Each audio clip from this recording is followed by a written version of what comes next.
Flycase Media presenta Cassettes y Smartphones. Cada episodio será un encuentro distinto entre profesionales del medio audiovisual de diferentes generaciones, opinando sobre los medios de comunicación y su experiencia. Un podcast sobre formación y comunicación con una pizca de humor. En este nuevo episodio tenemos algo especial. Los alumnos y alumnas del curso de experto en locución y doblaje de Flycase Training charlarán en esta ocasión con Pablo Calvo, actor, formador y locutor de documentales. Pablo, licenciado en arte dramático por la RESAD, se dedica desde hace décadas a la interpretación en todas sus facetas. Ha dedicado parte de su carrera profesional a la interpretación tanto en televisión como en teatro. Desde hace años ha centrado su carrera profesional en la locución y dirección de documentales, así como en la formación en el ámbito de la expresión oral y técnica vocal. Actualmente dirige documentales en Radio Televisión Española y en diversos estudios de sonido de Madrid. Bienvenidos y bienvenidas a un nuevo episodio de Cassettes y Smartphones que hoy presentamos los alumnos del curso de experto y locución y doblaje de Flycase Media. Nuestro invitado de hoy es Pablo Calvo García, actor de imagen, actor de doblaje, director de documentales, formador y hoy además protagonista de nuestro podcast en el que nos queremos centrar en su trabajo como formador y director de documentales. Muy buenas, Pablo. ¿Qué tal? Muy buenas. Bueno, ¿qué tal te encuentras? ¿Bien? Bueno, aquí no se está mal. Hace un poco de frío, pero no está mal. Bueno, en primer lugar, muchísimas gracias por estar con nosotros. Nos hace mucha ilusión hablar contigo y conocer un poco acerca de tu trayectoria profesional. Muy bien. Bueno, en la presentación que hemos hecho ahora mismo hemos visto que eres un profesional muy versátil, pero ¿hay algo que no hayamos mencionado de lo que te sientas especialmente orgulloso y quieras compartir con todos nosotros? Bueno, hombre, simplemente que mi vinculación profesional sobre todo ha sido con el teatro. Si acaso sería lo único que no hemos dicho, pero bueno, aquí estamos para hablar de otras cosas, para hablar sobre todo de lo que tiene que ver con locución y documental y todo eso, pero en realidad yo de donde vengo fundamentalmente es del teatro. ¿Cuánto tiempo llevas como profesional y cómo has acabado haciendo todo lo que hoy en día haces? Pues llevo más de 30 años. Yo empecé a finales de los 80, o sea que ya hace, pues eso, 30. Y el primer trabajo profesional que hice en teatro creo que fue en el año 88. Yo en realidad llevaba haciendo teatro pues desde la época del instituto y la universidad, pero vamos, el primer trabajo profesional en teatro es el año 88, que era muy jovencito yo. Y bueno, pues fundamentalmente mi carrera fue encaminada en el teatro. En ese momento, además, trabajar en teatro era relativamente fácil, entre comillas, quiero decir, era normal si te dedicabas al teatro tener trabajo y bueno, a poco que fueras un poquito avispado y lo hicieras medianamente bien, podías vivir de ello. Algo que ahora en estos momentos, 30 y tantos años después, la verdad es que no se puede decir lo mismo, ¿no? La llegada a este otro mundo, al tema de la locución, los documentales y todo esto, ya se produce mucho más cerca de este siglo, o sea, ya es de finales de los 90. Por lo tanto, llevo más o menos unos 25 años, yo creo que no llega todavía a 25 años.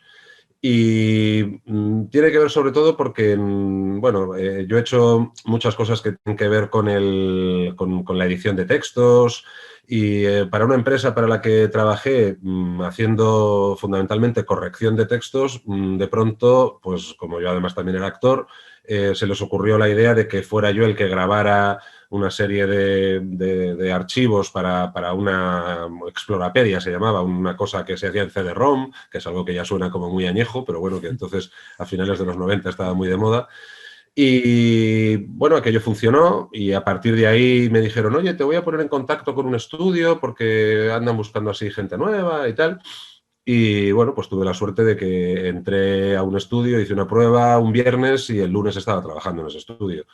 A partir de ahí, pues bueno, pues han ido pasando muchos años y según fui aprendiendo a hacer los documentales y demás, pues al final me dieron la oportunidad de empezar a dirigirlos y a partir de ahí ya se fueron pasando los años y las temporadas y y hasta aquí. Quiero decir, luego, a partir de que ya se supone que era capaz de hacerlos y de dirigirlos, pues me vi con fuerzas como para también intentar enseñar a otros a que hicieran más o menos lo mismo que estaba haciendo yo.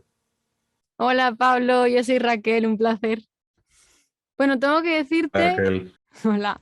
Tengo que decirte que yo soy extra fan de los documentales y hemos visto que tú ahora estás bastante centrado en ellos, así que para mí es una suerte poder estar aquí hablando contigo y me voy a aprovechar y te voy a preguntar una cosa que siempre me ha tenido bastante en ascuas, que es, desde tu punto de vista, ¿qué tiene que tener un narrador o locutor para poder acompañar al oyente y conectar con él en un documental? A ver si coincidimos.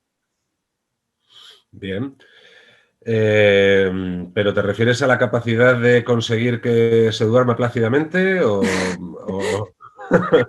Yo que es diría una que de las todo lo posibilidades? contrario, ¿no? Casi.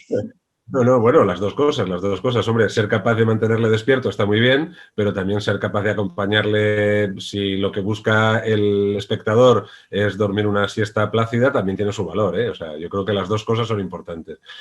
A ver, ya fuera de bromas, yo creo que esto como en todo, o sea, como en todo lo que tiene que ver con la expresión, tiene que ver con la capacidad de comunicar. Entonces, el narrador, locutor, llamémosle como queramos, tiene que ser capaz de conectar con ese lado del oyente, del espectador, que está buscando pues, que le cuenten una historia. Y ser capaz de hacerlo atractivo, pues bueno, a base de, en el fondo, de no proponérselo demasiado. Es decir, yo creo que cuanto menos estupendo se pone uno, el resultado puede ser más interesante. Yo, pues bueno, he visto muchos y he trabajado en muchos y, bueno, pues ya más o menos conozco un poco el paño y sé que cuanto más estupendo te pones, menos comunicas. Cuando intentas ser sencillo, es cuando seguramente más capaz eres de llegar a lo que realmente puede esperar alguien que lo que quiere es eso, que le cuentes una historia y poder pasárselo bien. Muy bien. Y estarás de acuerdo conmigo que cada vez tenemos más producto nacional, pero sí que es verdad que tenemos mucha referencia de voces británicas, americanas. ¿Tú dirías que hay un estilo de locución en español para el documental? Un estilo único yo creo que no, porque además hay... Ahora lo que hay además es muchos clientes diferentes y por lo tanto yo creo que había un estilo, cuando yo empecé en esto posiblemente había un estilo, yo ahora diría que no hay un único estilo, pero sobre todo porque es que los clientes son muy diferentes y quieren cosas muy diferentes. No tiene nada que ver lo que buscan, y no voy a ponerme a decir marcas, pero es muy diferente lo que buscan determinadas plataformas y lo que buscan canales públicos y lo que buscan canales privados, pero que transmiten en la TDT. Entonces, para unos tú puedes resultar estupendo y otros lo que quieren es lo más lejano a lo que tú eres. Entonces, al final, bueno, tú has hablado antes de versatilidad, pues es lo que realmente es necesario para poder sobrevivir en este mundo, ¿no? En casi todo, pero en este en concreto casi lo que más.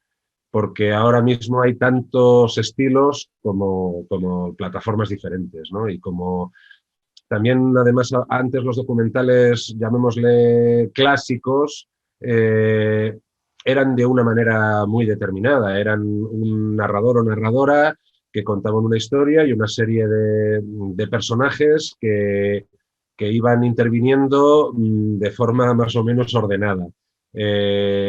En la actualidad, pues hay realities que se pueden considerar documentales, pero que casi habría que hablar más de realities, que la virtud está precisamente en el caos y por lo tanto se busca otro ritmo muy diferente y ya no quieren incluso voces especialmente colocadas, sino casi lo contrario, ¿no? Entonces, bueno, supongo que hay que saber adaptarse, supongo que en su momento el videoclip hizo de las suyas, después YouTube hizo lo siguiente y ahora supongo que será TikTok. no lo sé, pero... y mira que había dicho que no iba a decir marcas. El caso es que cada vez hay más variedad.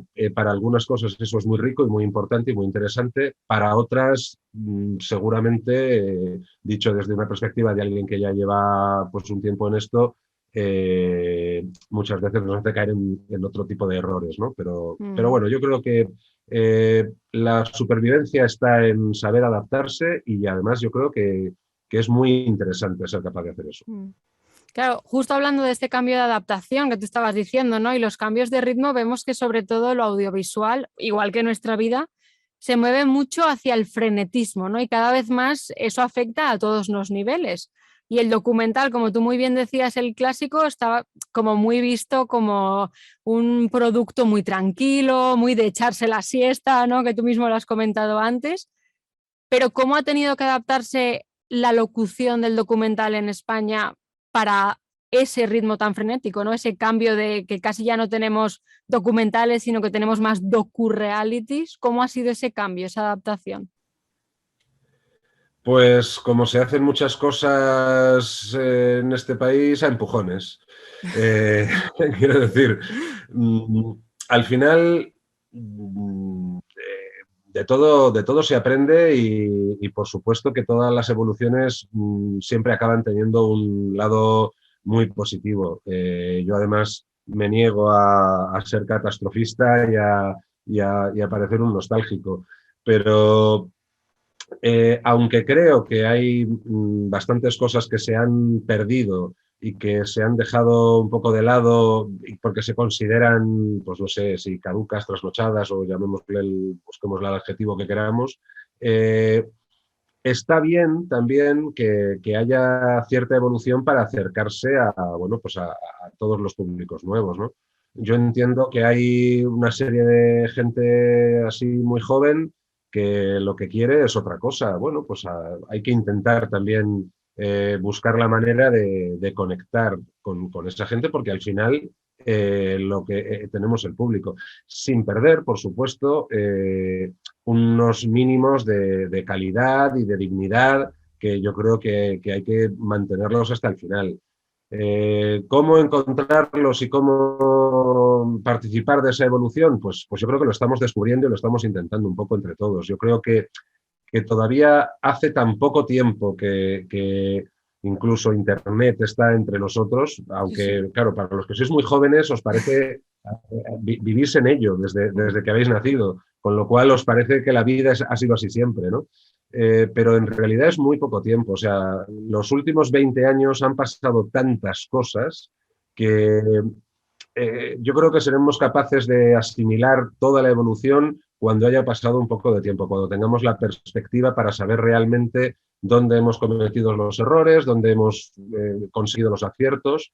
Pero yo creo que no va mal del todo. En concreto, en este país, yo creo que no va mal del todo porque cuando ves las producciones que hacemos, yo creo que no es tan mal. Hay cosas francamente divertidas y muy entretenidas y hay muchas cosas de calidad que por supuesto pues van contrapesadas por algunas que sería mejor que no estuvieran, pero bueno, como en tantas otras todo, cosas. ¿no? Eso es, como en todos los ámbitos de la vida.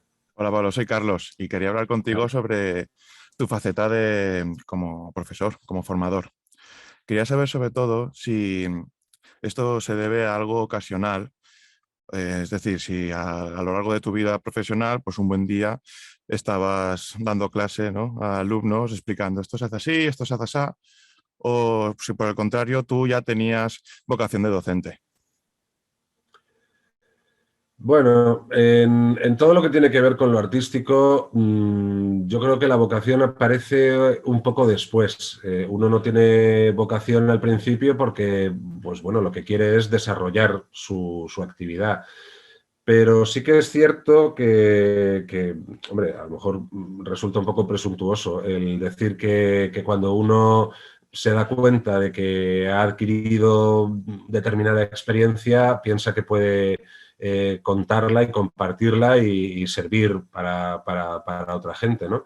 Pero es un poco eso lo que ocurre. Yo es verdad que empecé a dar clases de teatro hace unos 10 años más o menos, pues casi por casualidad, pero porque, bueno, salió una oportunidad para ir a trabajar en la Escuela de Arte Dramático en Vigo y la Escuela de Arte Dramático de Galicia. Y me di cuenta de que me lo pasaba muy bien. Ahí daba clase de voz, de verso, y bueno, pues entre unas y otras cosas, a la vez lo seguía compaginando con hacer documentales y estas historias. Y un buen día, pues alguien te ofrece la posibilidad de enseñar a otros a hacer lo que tú estás haciendo. O sea, yo en realidad tampoco lo busqué, me vino ofrecido y claro, pues piensas, pues ¿será que lo hago lo suficientemente coherente como para que alguien considere que puede merecer la pena que yo se lo enseñe a hacer a otras personas, ¿no? Y bueno, pues entonces te pones a hacerlo y vas viendo pues que sí, que te lo pasas bien también y que crees que conectas con esa gente que está haciendo contigo sus primeros takes, ¿no? de documentales. Entonces, al final no es una vocación que uno se haya propuesto tener, pero al final, bueno, resulta muy entretenido. Yo lo que tengo claro es que a mí me gusta mucho divertirme y el caso es que me divierto tanto enseñando a hacer docus como haciéndolos, ¿no? Con lo cual, pues bueno, eso siempre tiene que acabar siendo productivo para el resto, espero. No, claro, si disfrutas y como tú dices, ya que tienes, o sea, una vez ya tengas algo que enseñar, por así decirlo, adelante. Y claro, de cara a los alumnos, ¿qué es lo que más valoras de ellos? ¿La actitud, la voz, su capacidad de adaptación a diferentes formatos? Bueno, a mí lo más interesante de encontrarme con alumnos, alumnas, es la posibilidad de sorprenderme. Siempre encuentras gente que tiene mucho más valor muchas veces del que piensa. Generalmente siempre suele tener más valor del que piensa el que piensa que tiene menos valor y siempre suele tener menos valor del que piensa el que piensa que tiene mucho valor. Eso, bueno, eso pasa en casi todos los ámbitos también de la vida, ¿no? Y no sé, o sea, el que verdaderamente es muy gratificante encontrar que cuando a alguien le cuentas entre comillas, los trucos que tú te has inventado para sobrevivir en determinados aspectos, eso puede también servir para que ellos pues bueno, alcancen una manera de funcionar y de trabajar, ¿no? Yo creo que esa posibilidad de encontrar gente que son esponjas, que reciben todo con los ojos muy abiertos y muchas ganas de participar, de aprender, de disfrutar también y que demuestran además que no les importa, o sea, que les importa de verdad, que no le chupa un pie. Que yo verdaderamente lo que más me interesa es cuando encuentro a alguien que disfruta y que también un poco sufre en el sentido de que cuando no le sale, le importa. Quiero decir, yo creo que ahí hay una diferencia muy importante entre el que realmente le importa lo que está haciendo y por lo tanto cuando no le sale sufre un poco, ahí estás descubriendo que hay alguien que tiene de verdad ganas de hacer lo que hace, ¿no? Cuando ves que alguien pues no avanza y le importa más bien poco, ahí es donde piensas que realmente seguro que esa persona no va a llegar muy lejos ahí, en eso que se está proponiendo. Claro, y como formador, ¿eres más partidario de que un locutor se especialice a lo mejor en un tipo o ciertos tipos de locución? ¿O que por lo contrario es mejor para él como profesional que se diversifique al final y que abarque no todo lo máximo posible, pero que sí que abarque temas o formatos más diferentes para él también tener que adaptarse a ellos? Bueno, las dos cosas tienen su lado positivo. O sea, por supuesto que la diversificación, o sea, la versatilidad es un valor. Entonces, cuanto más seas capaz de abarcar, más palos puedas llegar a tocar medianamente bien, va a resultar muy interesante para ti. Pero también no hay que perder de vista que aquello en lo que más puedas destacar y mejor puedas ser, también intentes profundizar lo más posible precisamente para eso, para ser muy bueno en eso. Por eso digo que las dos cosas son muy importantes. Ser muy versátil seguramente te va a facilitar tener pues bueno, una continuidad y la posibilidad digamos, de cierta supervivencia que por supuesto es fundamental, ¿no? Pero también especializarte en el sentido de ser capaz de ser muy bueno en algo, no hay que descartarlo. O sea, yo creo que además uno tiene que ser capaz de ir conociéndose y saber que las dos cosas pueden ser fundamentales. Por lo que decía antes, por la posibilidad de disfrutar de lo que haces y además acabar demostrando que eres muy bueno en algo. Ahora mismo, en casi todos los ámbitos de la vida, si uno no demuestra que es muy bueno en algo, le va a costar trabajo asentarse. Aunque siendo medianamente bueno en muchas cosas, puedas llegar a sobrevivir, ¿no? Pero para realmente disfrutar, yo creo que hay que también ser capaz de ser muy bueno en algo. Claro, podríamos decir que la clave está en ese equilibrio, pero tú también tienes que ser consciente de tus fortalezas al fin y al cabo.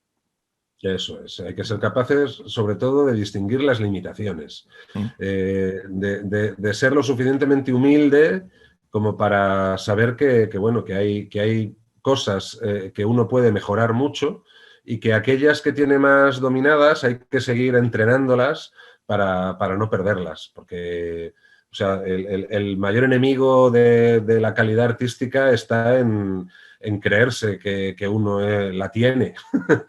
Hay que seguir buscando todo el tiempo, se tenga la edad que tengas y tengas la capacidad contrastada de haber resuelto muchos problemas. No.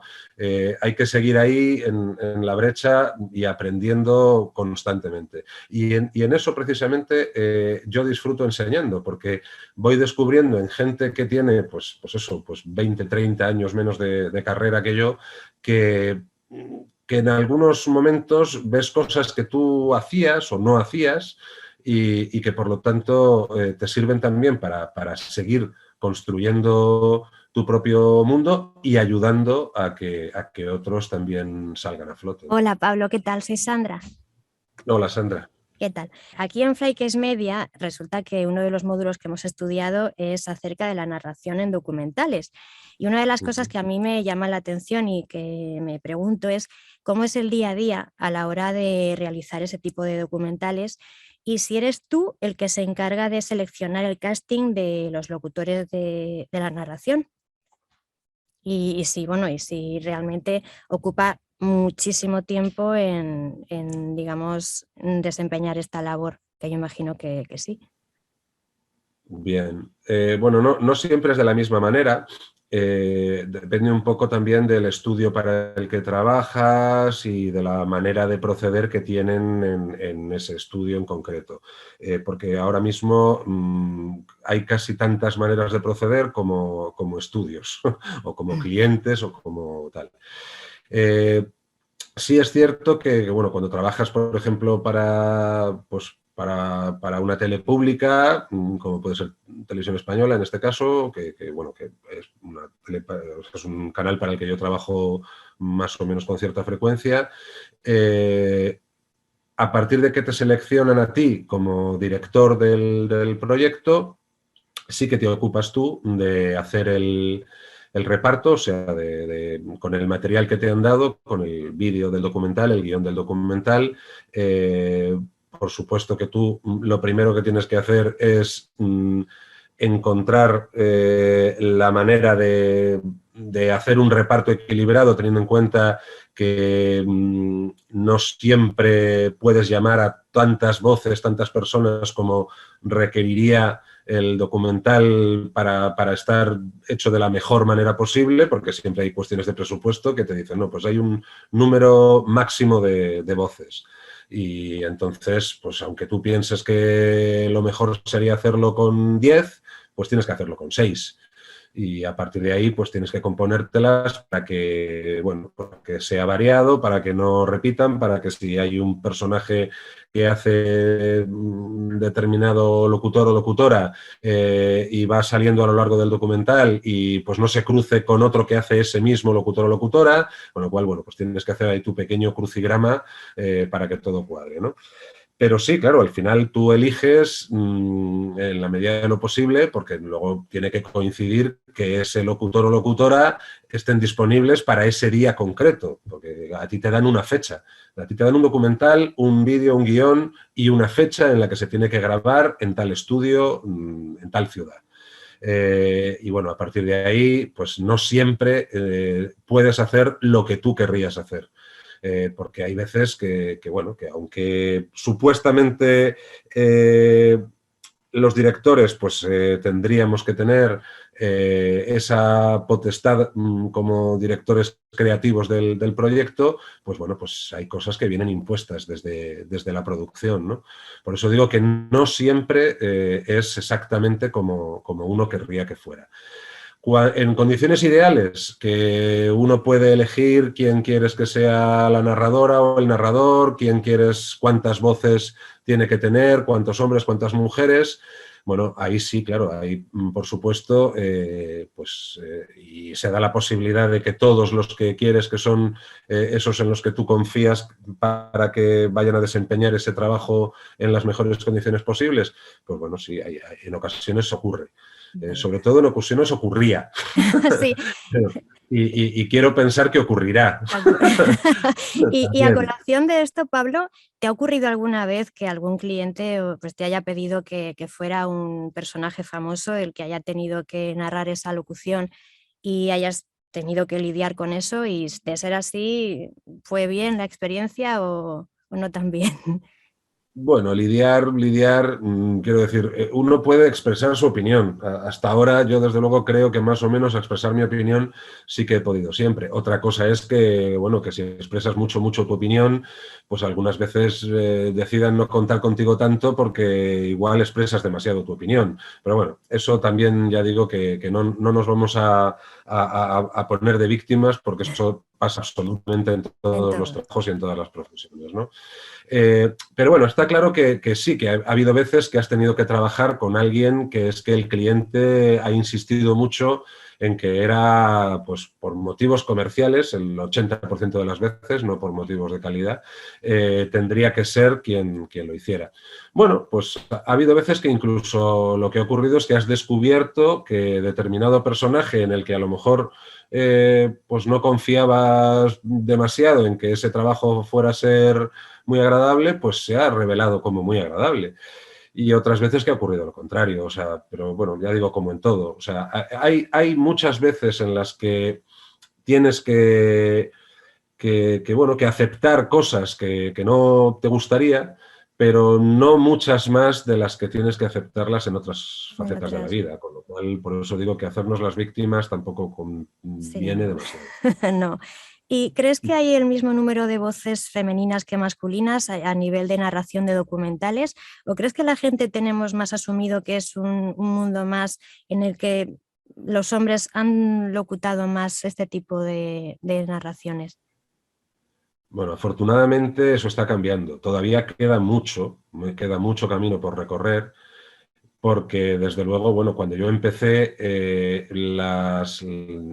no solo las narradoras o narradores, que por supuesto todavía siguen siendo muchos más narradores que narradoras, sino los hombres o mujeres que salían, que intervenían en documentales, ya no solo, ya digo, haciendo narración, sino intervenciones.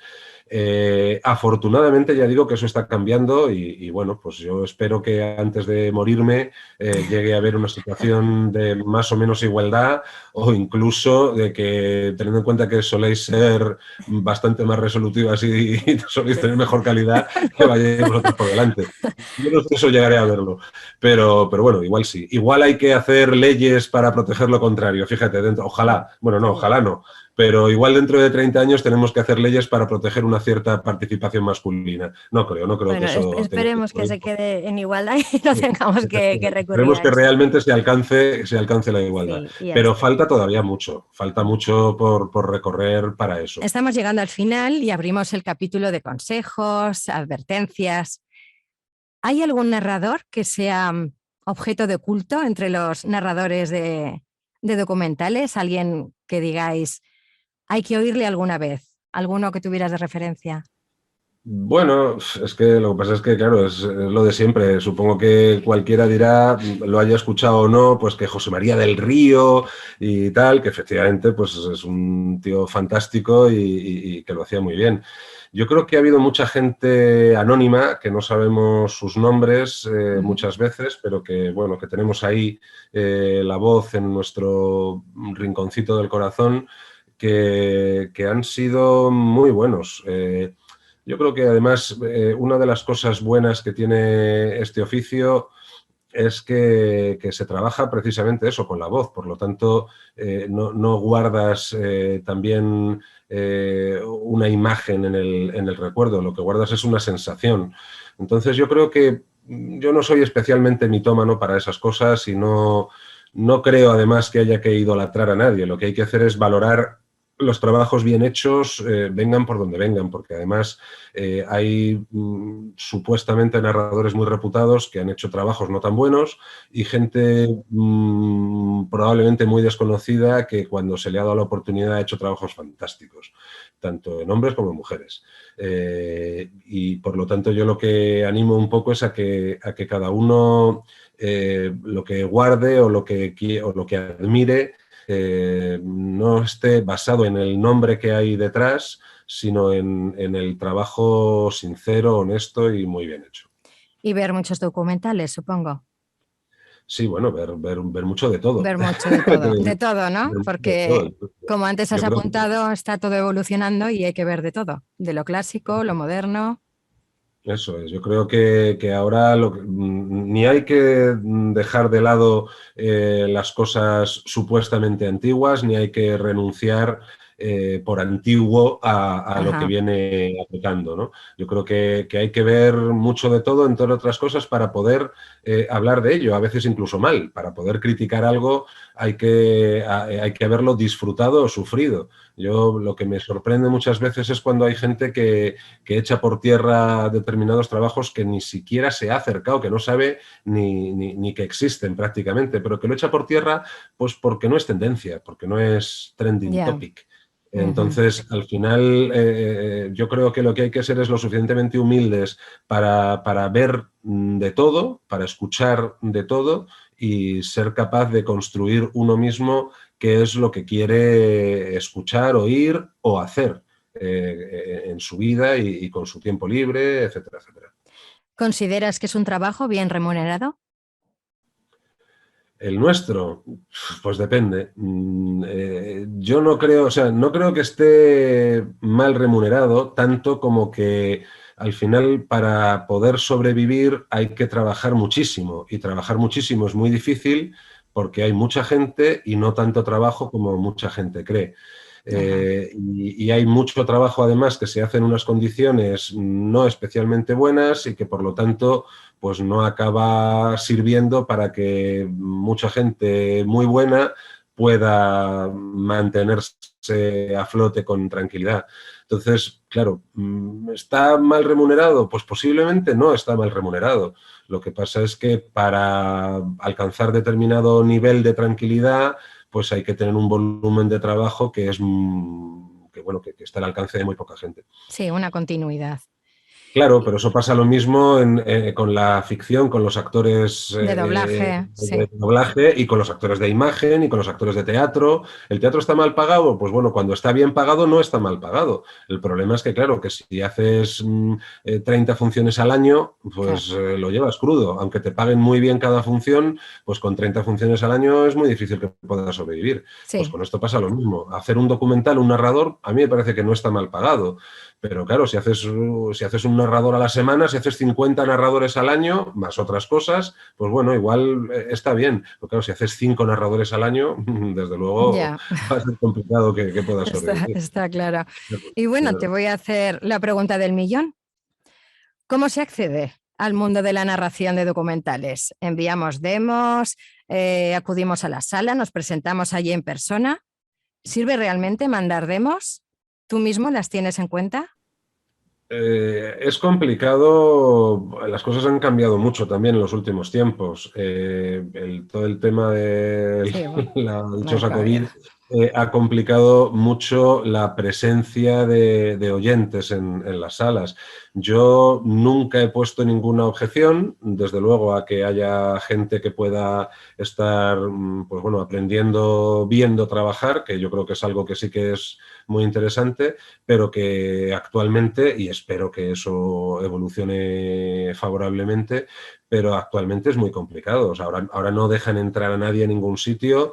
Y bueno, incluso ya no solo por el tema de la COVID, es que todo el tema del pirateo, etcétera, etcétera, ha hecho muy complicado que haya, digamos, facilidad para que gente que no sabes muy bien de dónde viene o a qué viene, pues tenga la posibilidad de estar ahí viendo, ¿no? Los estudios se han vuelto muy desconfiados, los clientes mucho más, y todo está muy limitado a la persona que está, el técnico, el actor, el director y muy poco más. Lo de las demos, pues bueno, por supuesto que nada, no hay nada que haga mal. Lo que pasa es que una demo muchas veces tampoco dice realmente el nivel real de una persona. No sabes cuánto ha tardado en hacer esa demo. Y eso también es importante. No es solo que lo haga bien, es en cuánto tiempo alguien hace bien una cosa. O sea, aquí también estamos apretados por los presupuestos, por los tiempos, por las necesidades. Entonces, no solo necesitas que haya alguien que lo haga bien, sino que lo haga bien dentro de un orden más o menos rapidito. Entonces, lo mejor es tener la posibilidad, desde luego, de que alguien te escuche. Yo, desde luego, estoy siempre muy atento a toda la gente que aparece. Yo, en cuanto que voy pues a hacer intervenciones a un documental de determinado director y veo directora y veo que suena una voz que más o menos me puede resultar curiosa, pregunto, digo, oye, ¿quién es este chico? ¿Quién es esta chica? Bueno, pues incluso pues pido los contactos porque de repente me puede encajar para claro, no, o sea, al final funciona, pero bueno. Todo ha funcionado así toda la vida. Y yo creo que es mucho más atractivo eso que no el tener, digamos, como única premisa el buscar en un banco de voces. O sea, todo acaba siendo bueno. Todas las posibilidades acaban siendo buenas. Pero desde luego el contacto más directo, más estrecho, por supuesto mucho más, porque es donde puedes llegar a ver las posibilidades de alguien más concretamente. Pues Pablo, ha sido un placer haber compartido contigo este nuevo episodio de podcast Cassettes y Smartphones de Flycase Media. Gracias por tu compañía y tu tiempo. Muchas gracias a todos vosotros. A ti. Muchas gracias por escucharnos. Recuerda seguirnos en YouTube, iVoox y Anchor para no perderte ningún episodio. Síguenos en nuestro Instagram, Facebook y Twitter, donde encontrarás las últimas novedades de nuestra oferta formativa.